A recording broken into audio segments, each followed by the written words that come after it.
We on that summertime shootout too now. And I'm on say number 2 now.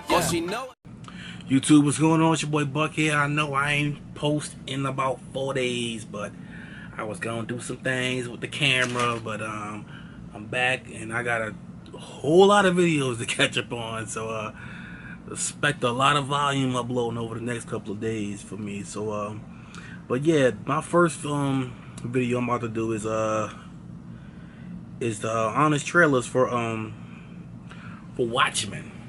Now, me personally, I love Watchmen. I think it's a good movie. Even the like super ultimate cut or whatever. It's like 2 different cuts, but I love Watchmen.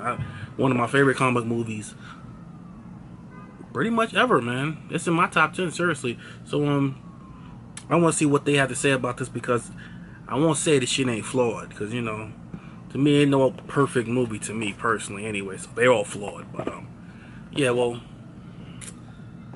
we about to get this started, so let's get it.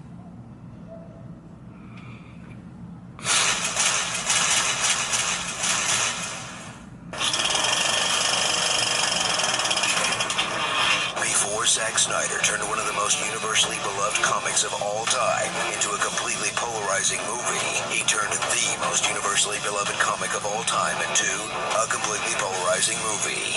Watchmen. You've read the dark satirical comic.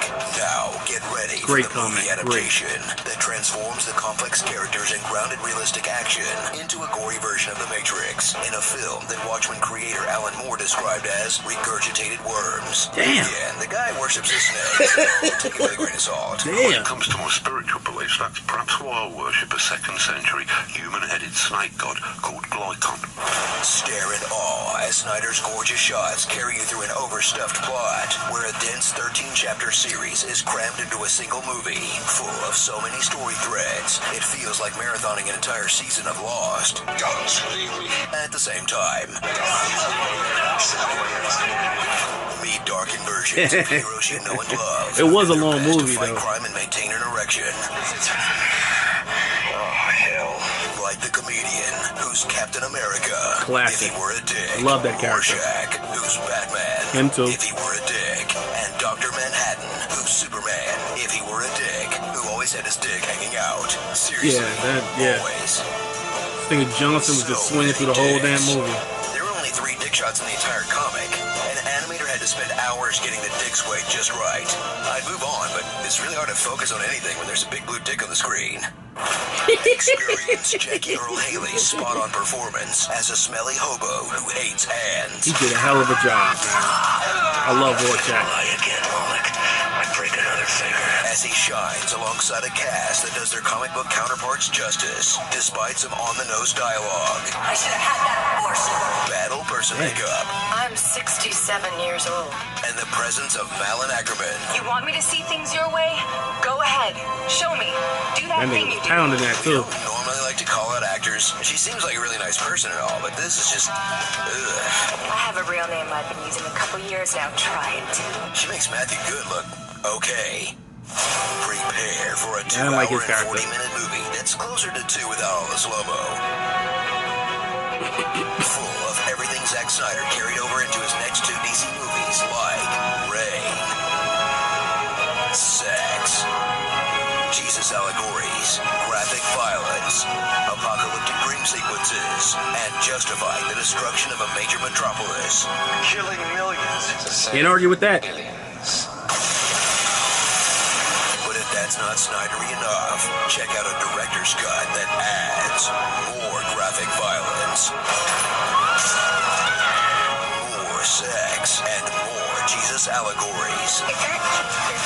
But if even he does love his director cuts. Spring for the Ultimate Edition, where 2 characters who don't like each other come to the shocking realization that they have the same name. You know, all this time you've been coming here, I never caught your name. Bernard. That's my name, too. Snyder, seriously? Seriously, Snyder? I never noticed that until just now. For one of the most self-serious films ever made that keeps shoehorning in and a happy face, and features some of the most depressing, humorless characters in film, arguing over what is and isn't a joke. That's a real joke. I can never tell when you're joking. It's a joke. I heard joke once. My life is just one big joke. The greatest practical joke in human history. That's the real practical joke. Good joke. Everybody laugh. Huh?